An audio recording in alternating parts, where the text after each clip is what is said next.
Hey guys, what is up and welcome back to another Essendon coach career video. Today we're taking on the Fremantle Football Club after I'd probably say our worst performance of the year last week. As you guys can see, we're currently sitting 17th, Fremantle are 13th. Now, if we win this game, we have the ability to jump Fremantle and go above them to 13th. We're actually only 1.5 games out of the 8, which has been pretty ridiculous considering just how poorly we've played this year.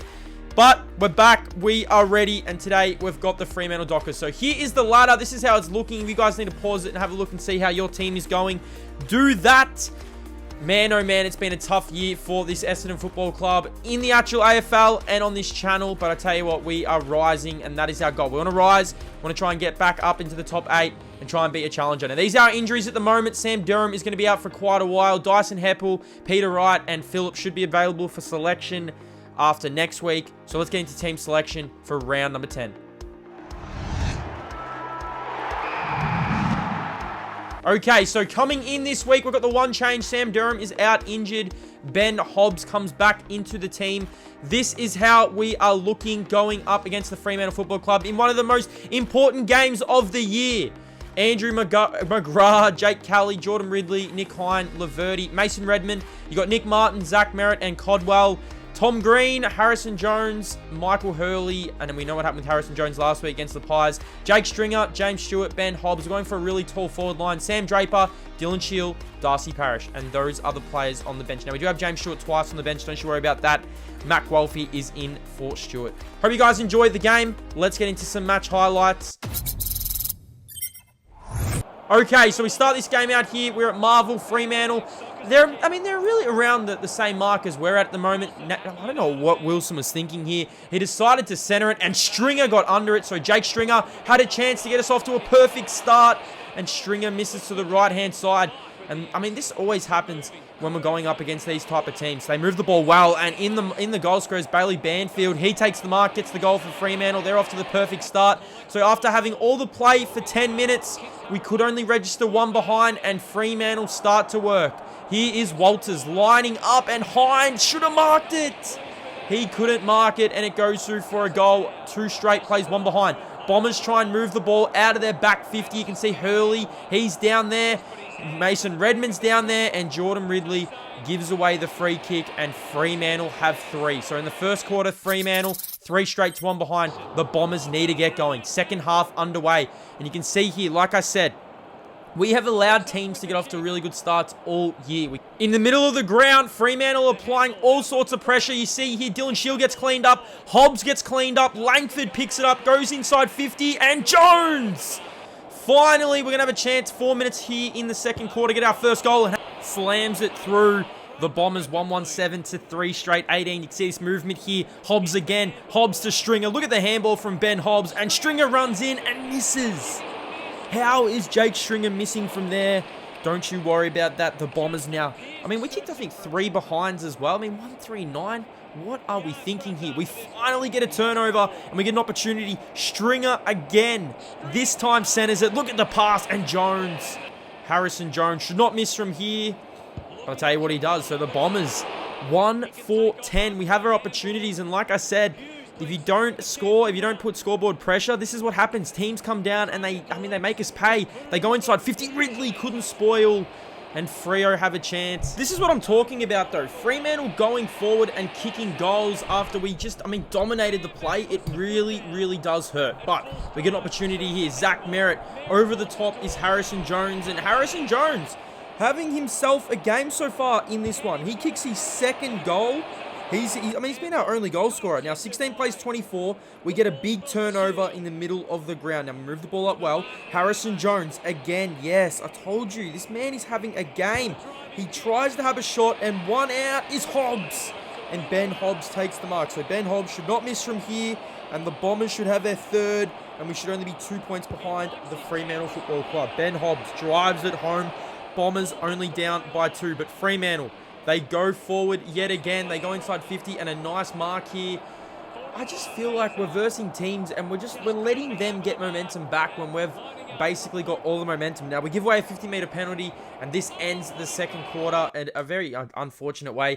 At the half, the Bombers 3-4-22 to the Fremantle Football Club, 5 straight 30. Jake Stringer's got 17. Jake Kelly off the half back line, 15. And Zach Merritt as strong as ever with 15. Harrison Jones, 2 goals. Ben Hobbs has kicked 1. Trav Collier, the old Bomber, has kicked 1. And Michael Walters. We are ready for this third quarter here. Bombers and the Dockers. We go to the third here.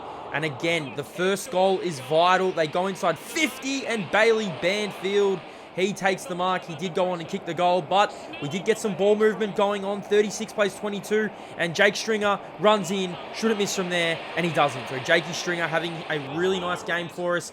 But Fremantle, they answer. They go inside 50, and James Stewart comes across. Good spoil. It doesn't matter. A beautiful pickup here, and Bailey Banfield has kicked 2 goals in this quarter.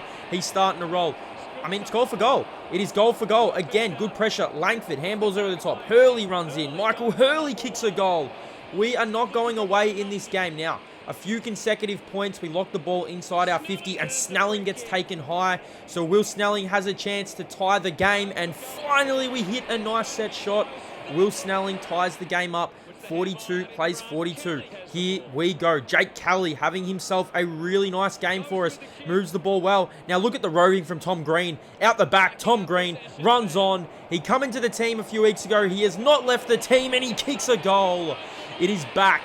Well, we've got the lead. We finally have the lead. 48 plays 42. Stewart says get out of the way. Gives the handball. Brayshaw comes through. Look at this goal from it. Look at this goal from Andy Brayshaw. Are you kidding me? On the left foot, he kicks an absolute beauty. And we are all tied up. 48 apiece. In the middle of the ground we go. Now, this is, one of our best quarters we've had. Green again. He couldn't kick a second, could he? Tom Green for 2. Tom Green kicks 2. We go into this final quarter here, leading the Dockers by 6 points. And now we have an opportunity here. Harrison Jones snapping towards goal. He misses. It's a 7-point game, but do not look away. Harry Jones has been really good in this game. They bring the ball in. We get the intercept. Harry Jones is there again. He is having the game of his life. And the Bombers have a nice lead now. 61 plays 48. 12 minutes to go here. Walters, 1 out with Laverty. Laverty done well. It was actually, might have been Collier because Walters picked it up and Walters goals. Fremantle are not going away in this game. 20 minutes gone here in the final quarter. They move the ball up well. Out the back again. How do we allow them all alone? Players in between the goals. And here is, it really is detrimental to us because you can see here, this is to bring the game back to 1 single point, and they've got it. It's a 1-point game. We just can't finish teams off. Now, we do have a ball up here. 25 minutes have gone. We probably get this clearance, and we can hold on and win this game. Another opportunity for us. Good tackle. Green, like I said, having a really nice game in this one. This has been a really good performance from the Bombers. Can we hold on? Harry Jones knocks it down. Langford turns on the Jets. He goes towards goal. We just need, 1 score here, 1 goal, and this game is over. 27 minutes. It doesn't matter because we get the W. After a few tough weeks, the Bombers win this one by 1 single point. 9-7 to 10 straight. Jake Stringer, 32 disposals and a goal. Zach Merritt, 28. Tom Green having his game of the season for us. He had 27 and kicked 2. Caleb Sarong, 35 touches for the Dockers. Will Brodie, 28. This is a really big win for us as we go to J21 votes. Now, I gave 5 to Harry Jones. He probably played one of the games of his career. We actually need to get him in the leaderboard. Tom Green shoots up to 8. Zach Merritt, wow, 10-point lead over Darcy Parish. And I gave Jake Stringer and Archie Perkins the 2 and the 1. I hope you guys enjoyed this video. Hopefully we can start winning some more games. Like I said, we went to 13. So, we're only 1 game out of the 8 now. 1 game out of 7th. Oh my goodness. Can we keep rolling on? We've got a massive game next week against the Gold Coast Suns. Another game we should win. We win that and we can keep moving on. I hope you guys enjoyed the video. Make sure to hit that like button, hit that subscribe button. Stay blessed. If you guys are enjoying these videos, please let me know. I'll see you in the next one.